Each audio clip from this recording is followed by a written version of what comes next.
C'est l'histoire d'un oiseau. Au fil des mots, je l'ai suturé, je l'ai regardé s'envoler à nouveau vers l'horizon, je l'ai nommé Courage. Dans la menace qui gronde, il continue de chanter. Parme Cerisay, bonjour, ces mots sont de vous.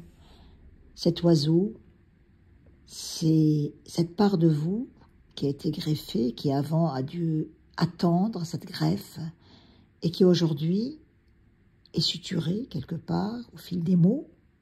Bonjour Jeanne, et merci beaucoup de m'accueillir dans cette escale. Je suis très contente de pouvoir discuter avec vous aujourd'hui. Cet oiseau, cet oiseau qui a été suturé, il fait en effet écho à mon parcours, puisque comme beaucoup de gens le savent, j'ai été sauvée par une greffe des poumons en 2008. Et je pense aussi que cet oiseau, ça peut être chacun d'entre nous, c'est-à-dire à un moment ou à un autre, on peut, au cours de notre vol, traverser des nuages, des tempêtes, des orages même, et on en ressort blessé, mais il y a toujours de l'espoir. Tant qu'on peut suturer nos blessures, il faut continuer. Voilà, il faut toujours garder foi en la vie, garder confiance en la vie. Continuez un peu dans cette façon, je dirais, de vivre pleinement. Vous dites, nous retrouverons le temps de l'insouciance, de la joie mûre cueillie sur l'arbre au soleil couchant. Nous retrouverons la liberté dans un brin de ciboulette croquée, dans un champ, dans l'air frais brassé par le mistral, égorgé des parfums brûlants du grand jadis de l'enfance et de la vie retrouvée. Qu'est-ce que la vie retrouvée pour vous, Parme?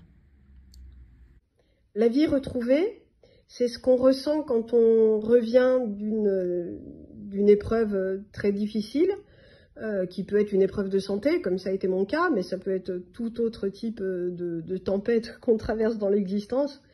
Et la vie retrouvée, c'est réaliser à quel point chaque instant est précieux et qu'il faut le savourer pleinement. Je dis souvent, quand on revient de l'Apocalypse, chaque grain de lumière est émerveillement. Et j'aime beaucoup aussi la citation de René Char qui dit que dans nos ténèbres, il n'y a pas une place pour la beauté, toute la place est pour la beauté.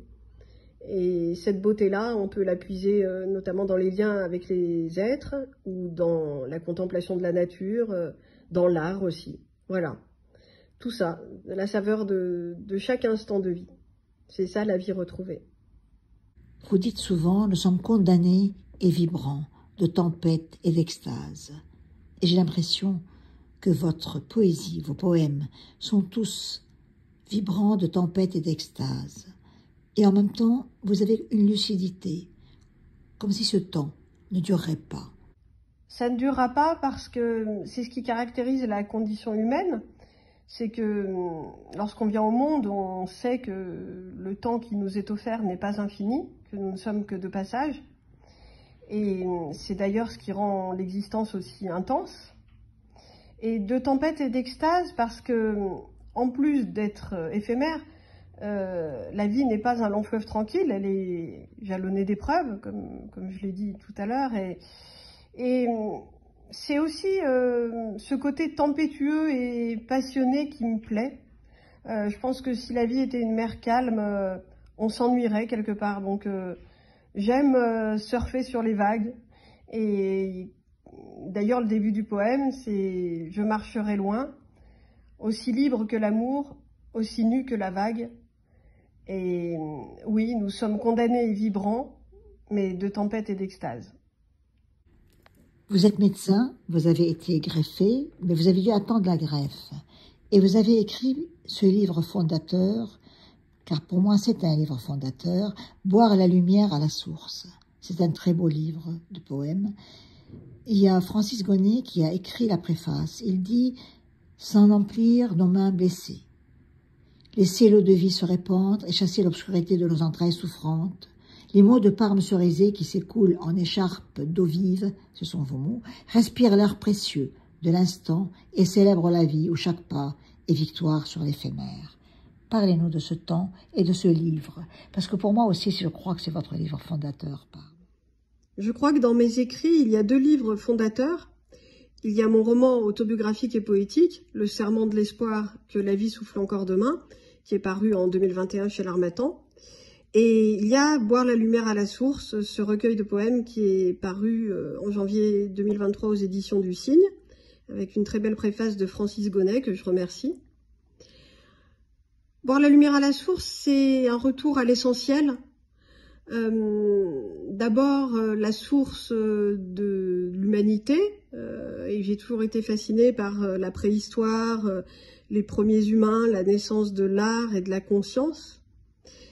La source aussi, ça peut être l'enfance, qui est évoquée souvent dans mes mots, comme un paradis perdu de l'insouciance, et dans lequel on peut se replonger pour retrouver la sérénité.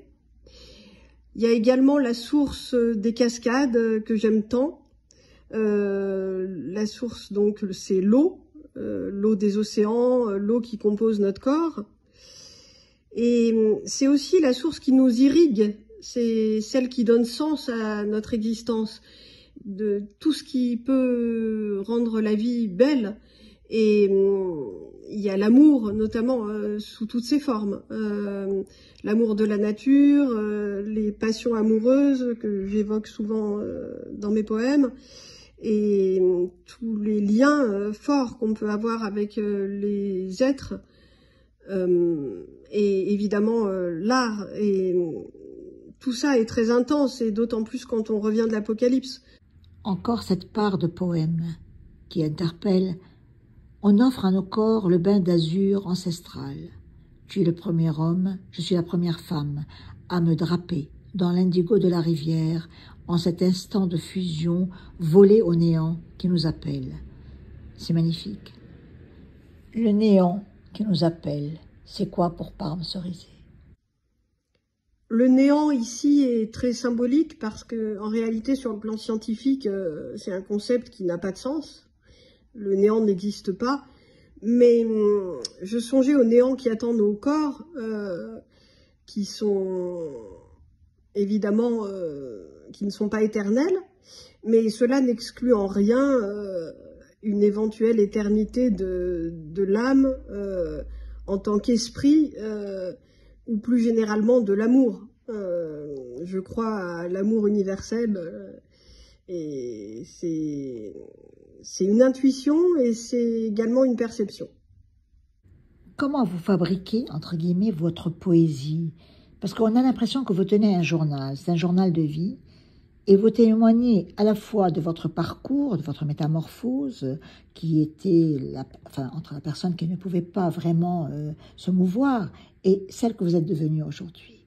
Mais c'est par la poésie que vous nous parlez.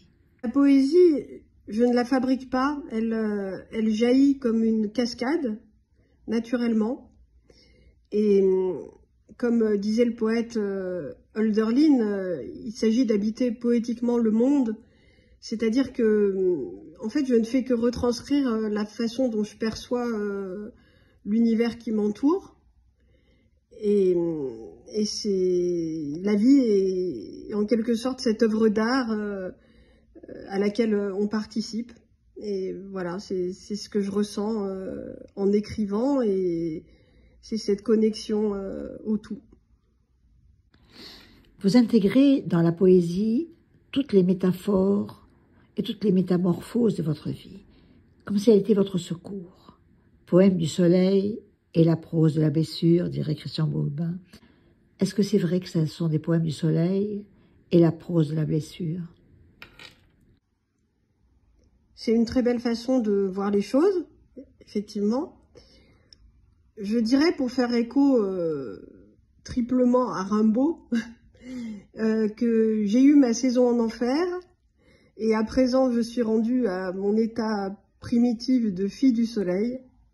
Et j'aime aussi beaucoup ce passage de Rimbaud qui est très célèbre, qui est « Elle est retrouvée, quoi, l'éternité, c'est la mer allée avec le soleil ».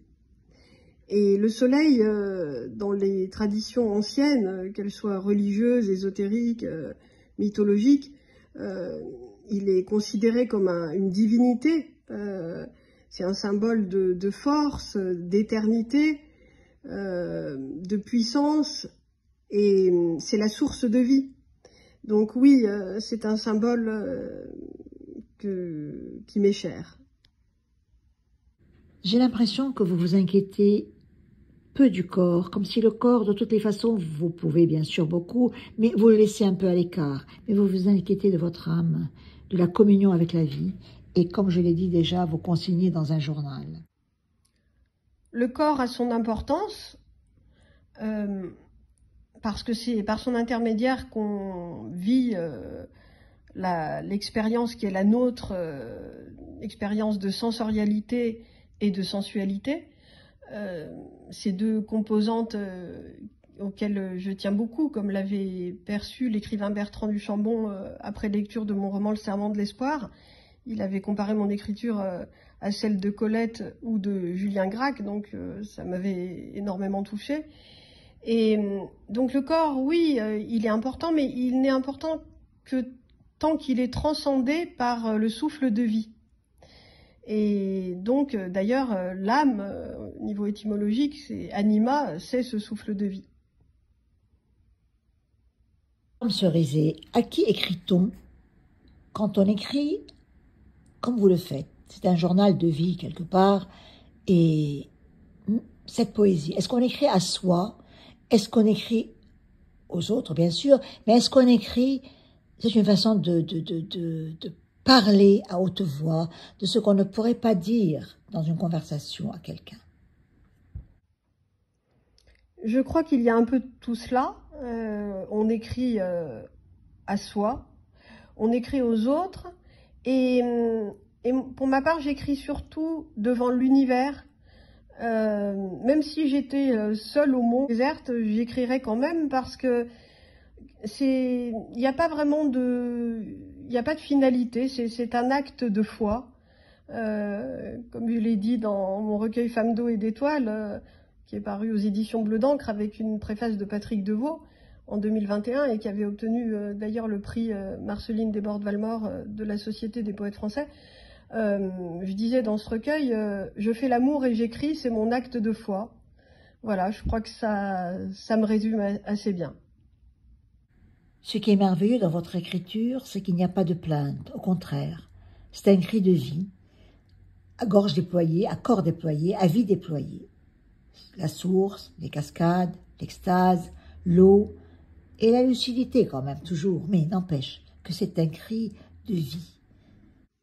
Un cri de vie, oui, parce que la vie, c'est ce qui m'a été enseigné depuis mon plus jeune âge. J'ai grandi avec une maladie rare, dans une famille aimante, avec des parents et un petit frère qui m'ont beaucoup soutenue. Et quand j'avais 4 ans et demi, j'ai demandé à ma mère, « Maman, va-t-on mourir un jour ?» Et elle m'a répondu, « Oui, mais c'est dans tellement longtemps que c'est comme si c'était jamais. » Et j'ai retenu de ces mots, « Fais comme si c'était jamais, vis comme si tu étais immortel. » Et mon père, lui, me disait, le sens de la vie, c'est de vivre. Et j'ai mis longtemps à comprendre la profondeur de cette phrase. Mais cette vie, effectivement, je la vis pleinement. Et j'ai eu la chance aussi de vivre plusieurs très belles histoires d'amour.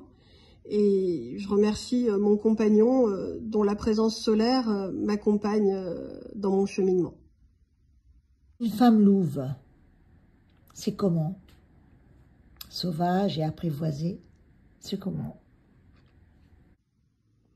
Une femme louve, c'est une femme qui est fière de sa part animale, donc qui est charnelle, sauvage, passionnée.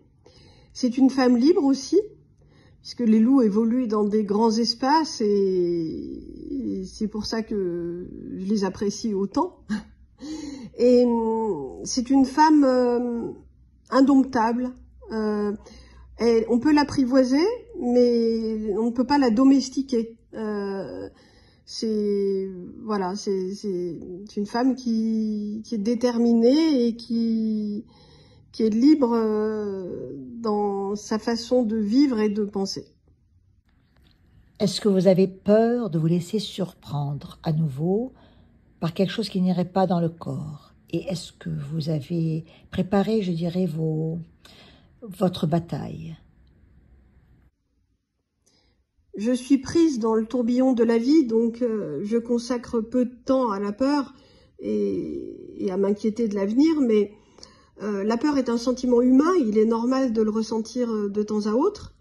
J'aime beaucoup cette citation de Mandela qui dit que j'ai appris que le courage n'est pas l'absence de peur, mais la capacité de la vaincre ou de la surmonter. Et quoi qu'il en soit, oui, je suis prête. Je suis prête pour toutes les batailles. Quelle place reste vacante à l'inquiétude quand on est un peu en alerte comme vous?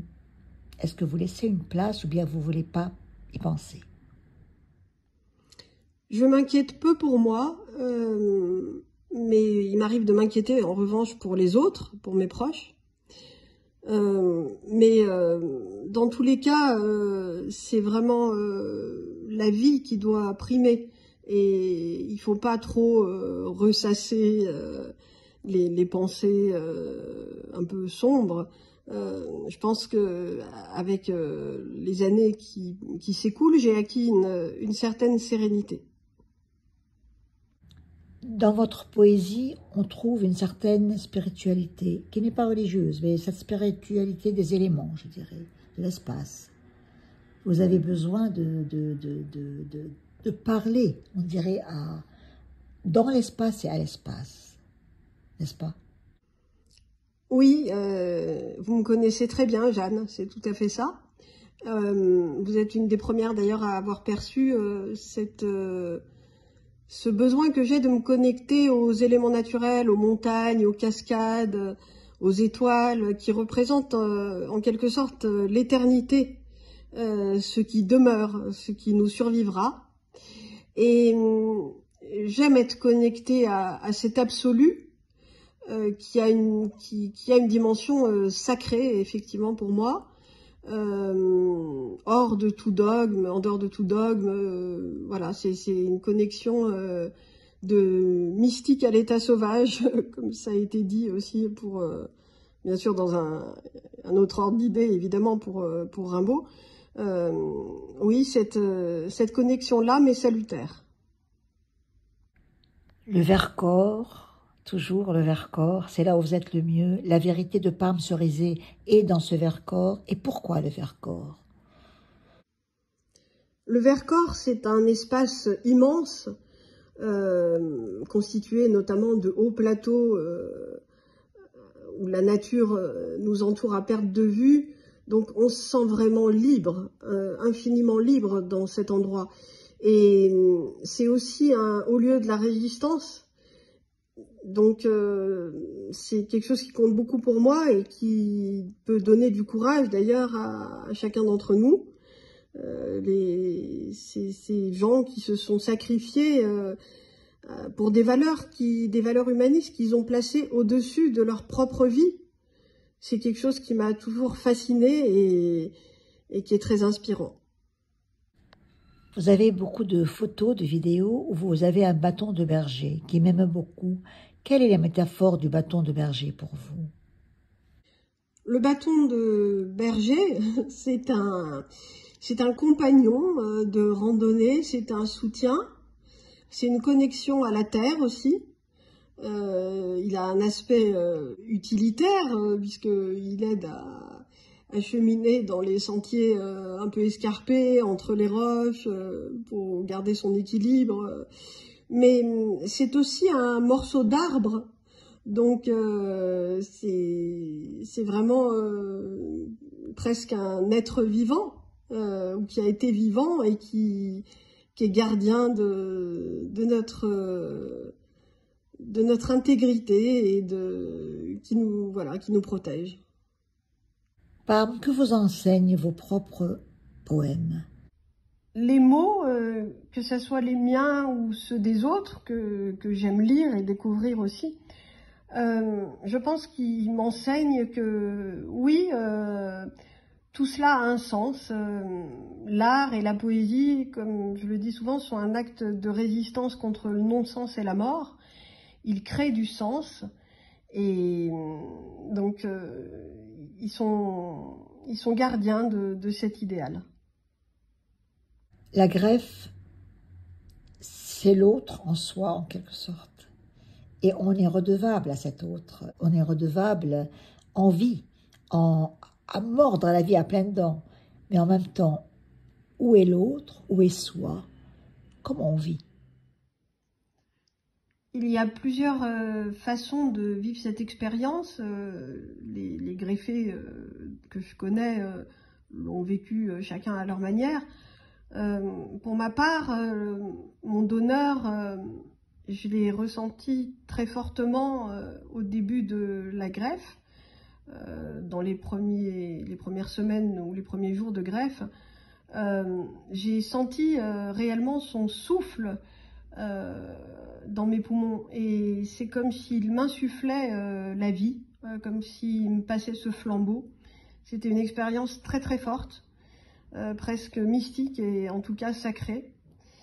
Et il y a eu aussi un moment où j'ai accepté l'idée que je devais garder en mémoire cette gratitude infinie que j'avais pour lui et bien sûr pour sa famille, puisqu'il n'y a pas de plus beau geste d'amour que ce don. Mais je devais aussi accepter que ces poumons, désormais, c'étaient les miens, puisqu'il m'en avait fait cadeau, et donc cette vie, je devais la vivre avec son souvenir, mais je devais la vivre pleinement avec ce qui était devenu mes poumons.